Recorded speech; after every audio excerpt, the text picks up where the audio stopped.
হরে কৃষ্ণা, রাধে রাধে। সকলে কেমন আছো? আশা করি তোমরা প্রত্যেকে খুব ভালো আছো। ঈশ্বরের কৃপায় আমিও খুব ভালো আছি। আজকে কি বলো তো, আজকে জন্মাষ্টমী। প্রত্যেক কৃষ্ণ ভক্তের কাছে এই দিনটা খুবই স্পেশাল, কারণ ভগবান শ্রীকৃষ্ণ এই দিনটাতে জগতে অবতীর্ণ হয়েছিলেন ধর্মের সংস্থাপনা এবং জগৎবাসীকে মূল প্রেম বোধ শেখানোর জন্য। এখন বাজে ভোর 4টে। আমি ব্রহ্ম মুহূর্তে উঠে পড়েছি। এখন পঞ্চামৃত তৈরি করে নিচ্ছি। আমি গোপালকে এবং রাধা গোবিন্দকে সুন্দরভাবে স্নান করাবো এই পঞ্চামৃত দিয়ে। যদি আমরা ভগবানের নাম করে সকালটা শুরু করি, তাহলে আমাদের প্রত্যেকের পুরো দিনটাই খুব ভালো যায়।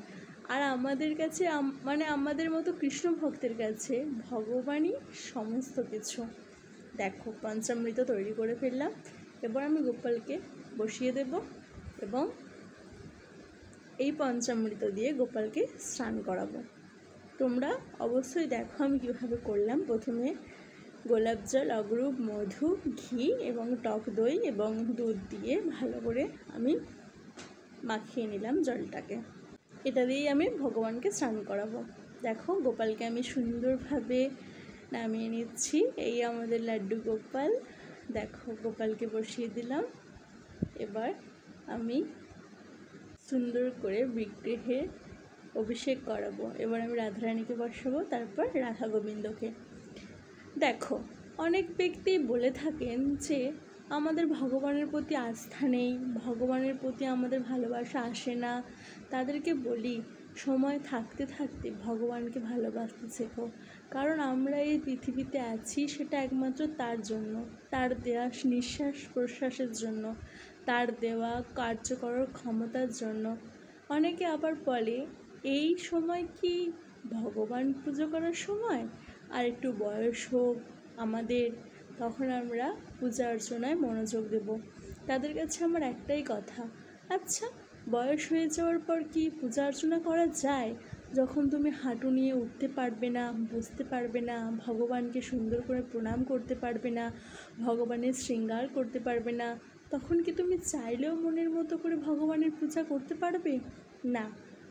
লাফিয়ে ভগবানের কীর্তনের সাথে নৃত্য করতে পারবে না, গলা মিলিয়ে কীর্তন করতে পারবে না, তাহলে তোমরা তখন কিভাবে ভগবানের পূজা অর্চনা করবে?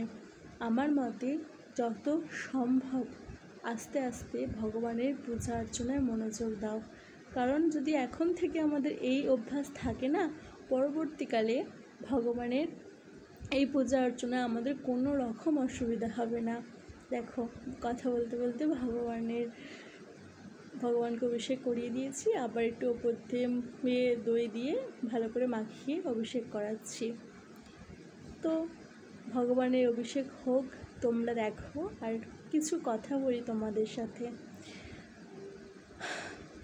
আমার তোমাদের কাছে দুটো প্রশ্ন আছে। প্রত্যেকের বাড়িতেই প্রায়শই ভগবান আছেন এবং এখনকার এই ভগবানের প্রতি আস্থা অনেকের আছে বা নেই, কিন্তু এই ট্রেন্ডিংয়ের যুগে অনেকেই হয়তো ভগবানকে বাড়িতে রেখেছে। তো আমি তাদের কাছে একটা প্রশ্ন করি, বা এই আমাদের জগতে যারা নতুন নতুন কৃষ্ণ ভক্ত সকলের কাছে, আচ্ছা, প্রত্যেকের বাড়িতে কৃষ্ণ বিগ্রহ বা কৃষ্ণের পট পিকচার থাকার পরেও সকলে মন্দিরে কেন যায়?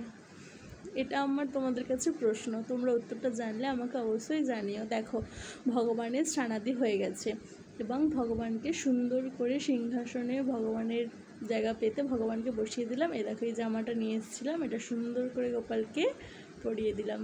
বার্থডে বয়, তাই না? হাম সব বলেঙ্গে হ্যাপি বার্থডে টু ইউ। দেখো, সুন্দর করে ভগবানের শৃঙ্গার আদি করিয়ে দিয়েছি। কি সুন্দর লাগছে, তাই না? মন মোহিত হয়ে যাবে এই রূপ দর্শন করলে। এবং রাধা গোবিন্দকে আমি জামা পরিয়ে দেবো। দেখো, হরে কৃষ্ণা। এ শোভা এ জগতে থেকে বেশি সুন্দর হয়তো তোমরা আর কিছুই দেখতে পাবে না। দেখো, জগন্নাথ বলরাম সুভদ্রা দেবীকেও আমি এবার পরিয়ে দেব। কি সুন্দর লাগছে, দেখো, অসাধারণ। সকলে দুহাত তুলে বড় হরি বল, হরি বল, হরি বল। এবার আমি সুন্দর করে তুলসী পাতা দিয়ে দেবো ভগবানকে, কারণ তুলসী বিনা ভগবানের সেবা পূজা করা একদমই অসম্ভব এবং ভগবান সেই পূজা কখনোই গ্রহণ করেন না যেখানে আমরা তুলসী পাতার ব্যবহার না করি। দেখো প্রত্যেককে আমি তুলসী পাতা দিয়ে দিয়েছি, যেমনভাবে বলেছিলাম মসৃণ দিকটা ভগবানের দিকে এবং অমসৃণ দিকটা আমাদের দিকে। এই রকমই ভিডিও দেখার জন্য আমার চ্যানেলকে সাবস্ক্রাইব করো।